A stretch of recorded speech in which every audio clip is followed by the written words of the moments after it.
What up, Long Beach? This is Mike. And Tyler. Welcome back to your home for Long Beach sports. And this high school football highlight is brought to you by Naples Rib Company.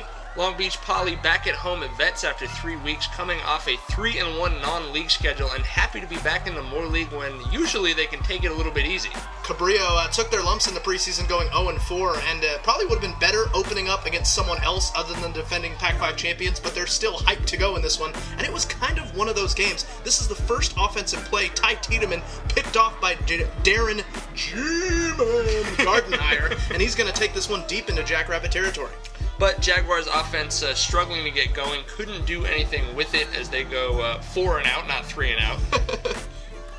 But trading missed chances, Poly gets their shot at it, and it's that close to being on the board, but it just never happened. Another big Jackrabbit mistake. They're going to put Cabrillo deep in their own zone again as they turn it over on this punt right here that the Jaguars end up recovering. As that one was muffed by the Jackrabbits, Jags recover, and as you tend to see in these games, a lot of talking both ways. A young rivalry here in the LBC, let's just call it. And this is the play everyone's talking about, Mike. Take us through it.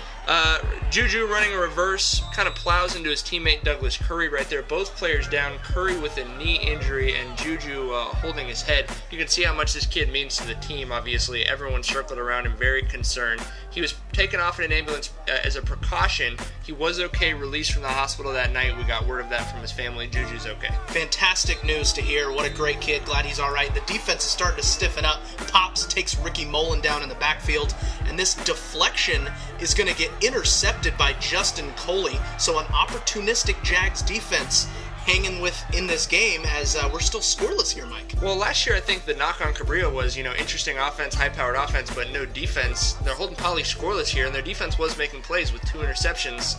But we get back to action here in the second half. Kalen Price gained 31 on the ground, his team's leading rusher.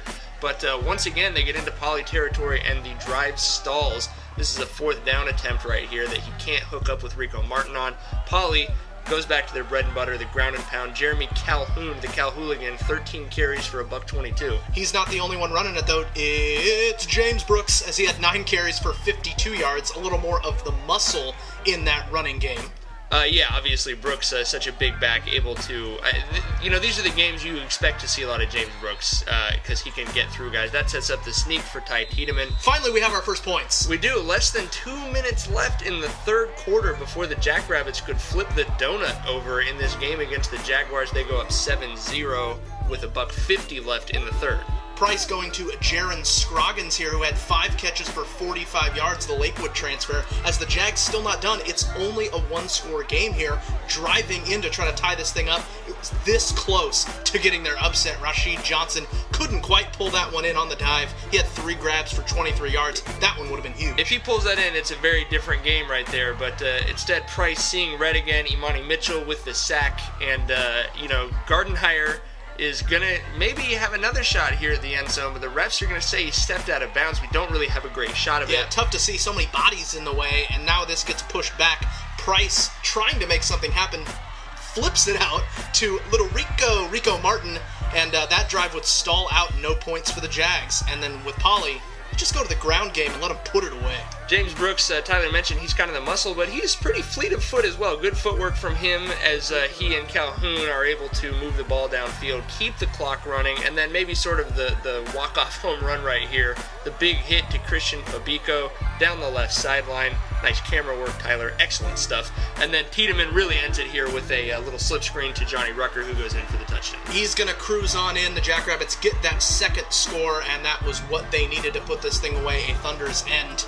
It was a weird game, but eventually Thespis left, and the Jackrabbits were able to pull ahead and take it 13-0, and now can move on in Moore League. The Jackrabbits visit Compton next week, while Cabrillo takes on Jordan. For all that coverage and everything else, Long Beach and Moore League sports, keep it right here.